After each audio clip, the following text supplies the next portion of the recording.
सुबह का समय था। मोहन अपनी गोरी के साथ अपने छोटे से घर के बाहर खड़ा था। मोहन ने अपनी गोरी के लिए ताज़ा घास का ढेर लगाकर रखा था और उसे प्यार से सहलाते हुए बात करने लगा। गौरी, तू मेरे लिए भगवान का सबसे बड़ा वरदान है। तेरे बिना मेरा यह घर कैसे चलता? जब तू ताज़ा घास खाती है तो मुझे ऐसा लगता है जैसे मेरी सारी चिंताएं मिट जाती हैं। गौरी मोहन की बातें सुनते हुए सिर हिलाती है और अपने खाने में मग्न हो जाती है। आज गौरी ने बहुत दूध दिया है, इसे बेचकर मैं कुछ राशन लाने का सोचता हूँ। तभी उसका पड़ोसी शंकर यह सब देखता है और मन ही मन जलने लगता है। शंकर अपने खेत की बर्बाद फसल का दोष गौरी पर डालने की कोशिश करता है और मोहन के पास आकर कहता है, हर दिन तेरी भैंस मेरे खेत में घुसकर सब कुछ खा जाती है। अब यह और नहीं चलेगा। या तो तू मुआवजा देगा या गोरी मेरी हो जाएगी।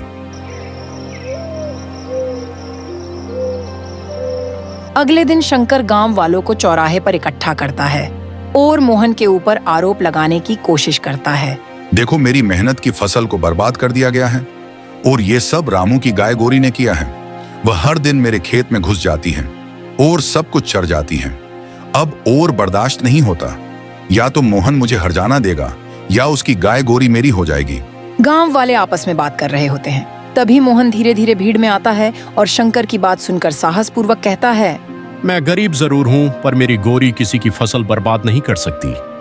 मैं उसे हर दिन जंगल में चराने ले जाता हूँ और वहीं वह घास खाती है। शंकर बेवजह आरोप लगा रहा है। कुछ गांव वाले जो अब तक चुपचाप देख रहे थे, वे मोहन की बातों से सहमत होते हैं। उन्होंने फैसला किया कि गोरी को शंकर के खेत के पास ले जाया जाए। यदि गोरी वहां जाकर फसल खाएगी तो माना जाएगा कि मोहन दोषी है, वरना शंकर झूठा साबित होगा।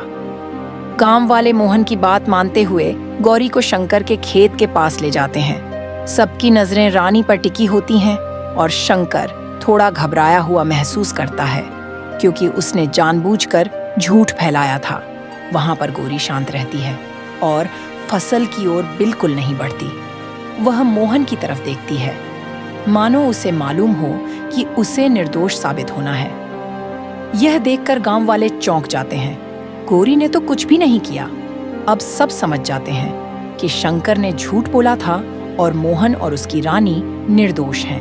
गांव के मुखिया ने शंकर के झूठ को सबके सामने उजागर किया और कहा, शंकर, तूने झूठ बोलकर मोहन और उसकी गाय को फंसाने की कोशिश की है। इसके लिए तुझे सजा मिलनी चाहिए। गांव वाले भी मुखिया का समर्थन करते हैं और शंकर के खिलाफ हो जाते हैं।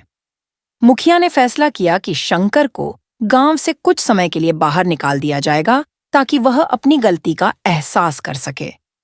मोहन और उसकी गाय को निर्दोष घोषित किया जाता है।